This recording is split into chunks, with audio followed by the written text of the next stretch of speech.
ಎಲ್ಲರಿಗೂ ನಮಸ್ಕಾರ. ರುಚಿ ಮನೆಗೆ ಸ್ವಾಗತ. ನಾನು ರಾಯರಿಗೆ ಮುಡುಪು ಕಟ್ಟಬೇಕು ಅಂತ ಅಂದ್ಕೊಂಡು ಸುಮಾರು ದಿವಸದಿಂದ ಅಂದ್ಕೊಳ್ತಾನೆ ಇದ್ದೆ, ರಾಯರಿಗೆ ಮುಡುಪು ಕಟ್ಟಬೇಕು ಅಂತ. ಆದರೆ ನನಗೆ ರಾಯರ ಬಗ್ಗೆ ಅಷ್ಟೊಂದೇನು ಗೊತ್ತಿರಲಿಲ್ಲ.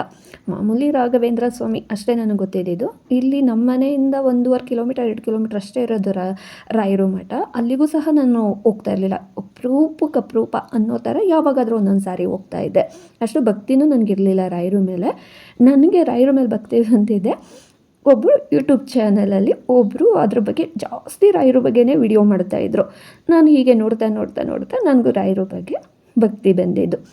ಅದು ಯಾರು ಅಂತಂದರೆ ಮಹಿ ಮೋಟಿವೇಶನ್ ಚಾನಲ್ ಯೂಟ್ಯೂಬ್ ಚಾನಲ್ ಇದೆಯಲ್ಲ, ಅವರಿಂದ. ಆ ಬ್ರದರ್ ಅಂತೂ ತುಂಬಾ ಚೆನ್ನಾಗಿ ರಾಯರ ಬಗ್ಗೆ ಹೇಳೋರು. ನಾನು ಅವ್ರ ವಿಡಿಯೋ ನೋಡಿದಾಗ ಫಸ್ಟ್ ಬಂದಿದ್ದೆ ಅದು 9 ದಿನದ ಮುಡುಪು ಕಟ್ಟೋದು ವಿಡಿಯೋದಲ್ಲಿ. ನಾನು ಇದನ್ನು ಮಾಡಬೇಕು ಅಂತ ನಾನು ಅಂದ್ಕೊಂಡೆ. ಆದರೆ ನಮ್ಮ ಮನೇಲಿ ರಾಯರದೊಂದು ಫೋಟೋನೂ ಇಲ್ಲ, ಒಂದು ವಿಗ್ರಹನೂ ಇಲ್ಲ, ಏನೂ ಇರಲಿಲ್ಲ. ಫೋಟೋ ಇಲ್ದಿರೋ, ವಿಗ್ರಹ ಇಲ್ದಿರೋ ಹೇಗೆ ಪೂಜೆ ಮಾಡೋದು, ಮುಡುಪು ಕಟ್ಟಿ ಹೇಗಿಡೋದು ಅಂದರೆ ಬೇರೆ ನಮ್ಮ ಮನೆ ದೇವರು ಮಾಮೂಲಿ ಶಿವ ಪಾರ್ವತಿ ಈ ಥರ ದೇವ್ರುಗಳೇ ಇದ್ದಿದ್ದು. ಆದರೆ ನಾನು ಮುಡುಪೆ ಕಟ್ಟಿಡೋದು, ರಾಯರದೊಂದು ಫೋಟೋ ಇಲ್ವಲ್ಲ.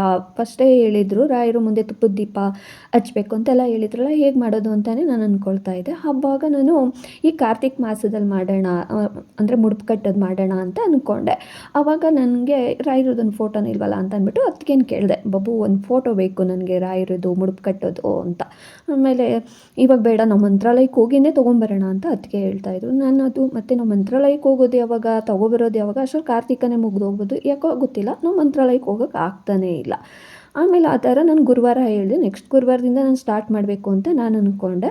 ಅಷ್ಟರಲ್ಲಿ ಇದ್ದಕ್ಕಿದ್ದಾಗೆ ಭಾನು ಮತ್ತು ಸ್ಕೂಲ್ ಫ್ರೆಂಡ್ಸ್ ಎಲ್ಲರೂ ಸೇರಿ ಅವರು ಮಂತ್ರಾಲಯಕ್ಕೆ ಹೋಗೋದು ಅಂತ ಮಾತಾಡಿದ್ದು. ಒಂದೇ ರಾತ್ರಿಲಿ ಶುಕ್ರವಾರ ನೈಟು, ಶನಿವಾರ ಅವರು ಹೊರಡೋದು. ಈ ಥರ ಮಾತಾಡ್ಕೊಂಡ್ರು. ನಾವು ಸರಿ ಅಂತ ಹೇಳ್ಬಿಟ್ಟು ಅದಕ್ಕೇನೋ ಒಪ್ಕೊಂಡ್ರು, ಸರಿ ಹೋಗು ಅಂತ. ನಾನು ಆಮೇಲೆ ಬಾನಿಗೆ ಹೇಳಿದೆ, ಬಾನು ನನಗೊಂದು ರಾಯರದು ಫೋಟೋ ಏನಾದರೂ ತೊಗೊಂಬ ಅಂತ.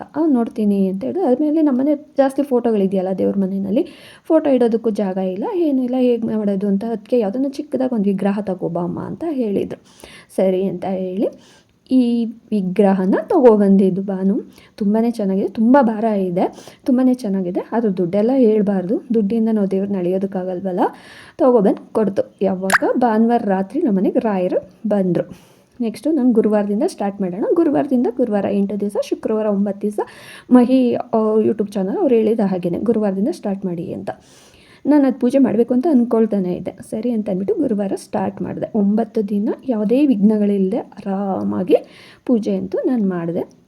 ನಾನು ಇಂಥದ್ದೇ ಒಂದು ಕೋರಿಕೆ ಅಂತ ಇಟ್ಕೊಂಡೆ ನಾನು ಪೂಜೆ ಮಾಡಿಲ್ಲ, ಮನೇಲಿ ಒಳ್ಳೆಯದಾಗಲಿ ಅಷ್ಟೇ ಹಾಗೆ ಅಂದ್ಕೊಂಡೆ ನಾನು ಪೂಜೆ ಮಾಡಿದ್ದು. 9 ದಿನ ಆಯಿತು. 9ನೇ ದಿನ ಶನಿವಾರ ಬಂತು. ಶನಿವಾರ ನಾನು ಮುಡುಪು ಕಟ್ಟಿದ್ದು 9 ದಿನದ ಮುಡುಪನ್ನು ತೊಗೊಂಡೋಗಿ ಅದನ್ನು ಆ ದುಡ್ಡು ತೊಗೊಂಡೋಗಿ ಯಾರಾದರೂ ವಯಸ್ಸಾದವ್ರಿಗೆ ಊಟ ಕೊಡಿಸೋದು, ಇಲ್ಲಾಂದರೆ ಅವ್ರಿಗೆ ಆ ದುಡ್ಡು ಕೊಟ್ಬಿಡೋದು, ಈ ಥರ ಹೇಳಿದ್ದು. ನಾನು ಆ ದುಡ್ಡನ್ನೆಲ್ಲ ತೊಗೊಂಡೆ. ಆ ದುಡ್ಡು ತೊಗೊಂಡು ದೇವಸ್ಥಾನಕ್ಕೆ ಹೇಗೂ ಧರ್ಮಸ್ಥಳಕ್ಕೆ ಹೋಗ್ತಾಯಿದ್ದೀರಲ್ಲ, ಯಾರಾದರೂ ವಯಸ್ಸಾದವ್ರು ಸಿಕ್ಕಿದ್ರೆ ಕೊಡೋಣ ಅಂತ ಅಂದ್ಬಿಟ್ಟು ಆ ಮುಡುಪು ಕಟ್ಟಿದ ಬಟ್ಟೆನೂ ಎಲ್ಲ ಹಾಗೆ ಎತ್ಕೊಂಡು ಹೋಗೋಣ, ನದಿಗೆ ಬಿಡೋಣ ಅಂದ್ಕೊಂಡು ಹೋದರೆ. ಆದರೆ ಹಾಗೆ ಇಲ್ಲ, ನಾನು ಹೇಗೆ ಎತ್ಕೊಂಡೋದನ್ನ ವಾಪಸ್ ಹಾಗೆ ಎತ್ಕೊಬರೋ ಥರನೇ ಆಗೋಯ್ತು. ನನಗೊಬ್ಬರು ವಯಸ್ಸಾದವರು ಸಹ ಕಾಣಿಸೋ ಇಲ್ಲ, ನಾನು ಅವ್ರಿಗೆ ಯಾರಿಗೂ ಕೊಡಬೇಕು ಅಂತಲೂ ಅನಿಸಿಲ್ಲ.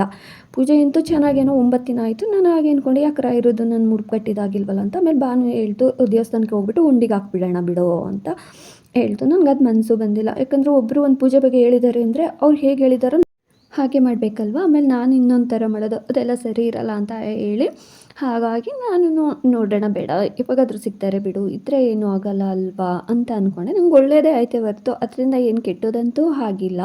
ಮನಸ್ಸಿಗೇನೋ ಒಂಥರ ನೆಮ್ಮದಿ ಸಿಕ್ತು. ನನಗೂ ರಾಯರ ಸೇವೆ ಮಾಡೋ ಅಂಥ ಭಾಗ್ಯ ಬಂತಲ್ಲ ಅಂತ ತುಂಬಾ ಖುಷಿ ಆಯಿತು. ಹಾಗಾಗಿ ಸರಿ ಅಂತ ಹೇಳಿ, ಹೇಗೂ ಮನೆ ದೇವ್ರಿಗೆ ಹೋಗ್ಬೇಕಾಗಿತ್ತಲ್ಲ, ಅಲ್ಲೇ ಹೋಗೋಣ, ದೇವಸ್ಥಾನದ ಹತ್ರನೇ ಯಾರಿಗಾದ್ರೂ ಕೊಡೋಣ ಅಂತ ಅಂದ್ಕೊಂಡೆ. ನಮ್ಮ ಮನೆ ಹತ್ರ ಇರೋ ರಾಯರ ಮಠದಲ್ಲೂ ಯಾರು ಅಷ್ಟು ವಯಸ್ಸಾದವರಲ್ಲಿ ಅಲ್ಲಿ ಸಿಗೋದಿಲ್ಲ, ಯಾರು ಬರೋದು ಇಲ್ಲ ಅಲ್ಲಿ. ಹಾಗಾಗಿ ಹೇಗೂ ಮನೆ ದೇವ್ರಿಗೆ ಹೋಗ್ತೀವಲ್ಲ, ಅಲ್ಲೇ ಹೋದಾಗ ಕೊಡೋಣ ಅಂತ ಅಂದ್ಕೊಂಡು ಅಲ್ಲಿ ಹೋದೆ. ಅಲ್ಲಿ ದೇವ್ರ ಪೂಜೆ ಎಲ್ಲ ಮಾಡಿಸ್ಕೊಂಡು ಹೊರಗಡೆ ಬಂದಾಗ ಅಲ್ಲೊಬ್ಬರು ಪಾಪ ವಯಸ್ಸಾದವ್ರು ಕೂತಿದ್ರು. ಅವರಲ್ಲೇ ರಾಯರನ್ನು ಕಂಡು ನಾನು ಅವ್ರಿಗೆ ಹೋಗ್ಬಿಟ್ಟು ಕೊಟ್ಬಿಟ್ಟು, ತಪ್ಪು ತಿಳ್ಕೊಬೇಡಿ, ಇದು ನಾನು ದೇವ್ರ ಪೂಜೆ ಮಾಡಿ ರಾಯರಿಗೆ ಮುಡುಪು ಕಟ್ಟಿದ್ದು, ಇದರಲ್ಲಿ ನೀವು ಹೋಗಿ ಊಟ ಏನಾದರೂ ತಿನ್ನಿ ಅಂತ ಹೇಳ್ಬಿಟ್ಟು ಕೊಟ್ಟೆ. ಅವ್ರ ಪಾಪ ಖುಷಿಯಾಗಿ ಇಸ್ಕೊಂಡು ಕೈ ಮುಗಿದ್ರು. ತುಂಬಾ ಖುಷಿ ಆಯಿತು ನನಗೆ. ನನಗೆ ಮೊದಲಿಂದ ನಾನು ಅಂದ್ಕೊಳ್ಳೋ ಪ್ರಕಾರ ನಮ್ಗೆ ಒಳ್ಳೇದಾಗುತ್ತೆ ಆಗಲ್ಲ ಅನ್ನೋದಕ್ಕೆ, ನಾವು ಒಂದು ಪೂಜೆ ಮಾಡಿದ್ರೆ, ಒಂದು ವ್ರತ ಅಂತ ಸ್ಟಾರ್ಟ್ ಮಾಡಿದ್ರೆ, ಅವ್ರ ವ್ರತ ಯಾವ ವಿಘ್ನಗಳಿಲ್ಲದೇ ಪೂರೈಸ್ತೀವಲ್ಲ, ಅದರಿಂದನೇ ನಮ್ಗೆ ಅರ್ಥ ಆಗುತ್ತೆ ನಮ್ಗೆ ಒಳ್ಳೇದಾಗೇ ಆಗುತ್ತೆ ಅಂತ. ಆದರೆ ಟೈಮ್ ಬರೋ ತನಕ ನಾವು ಕಾಯಬೇಕಷ್ಟೇನೆ. ನಮ್ಗೆ ಇವಾಗೇ ನಾವು ಪೂಜೆ ಮಾಡಿದ್ದೀವಿ, ಇವಾಗೇ ಪ್ರತಿಫಲ ಸಿಗಬೇಕು ಅಂತ ನಾವು ಊಹೆ ಮಾಡ್ಕೊಳ್ಳೇಬಾರ್ದು. ರಾಯರಿದ್ದಾರೆ ಅನ್ನೋ ನಂಬಿಕೆ ಇದೆಯಲ್ಲ, ಅಷ್ಟೇ ಸಾಕು. ಫಲ ಪ್ರತಿಫಲ ರಾಯರಿಗೆ ಬಿಟ್ಟೆ ಇದು.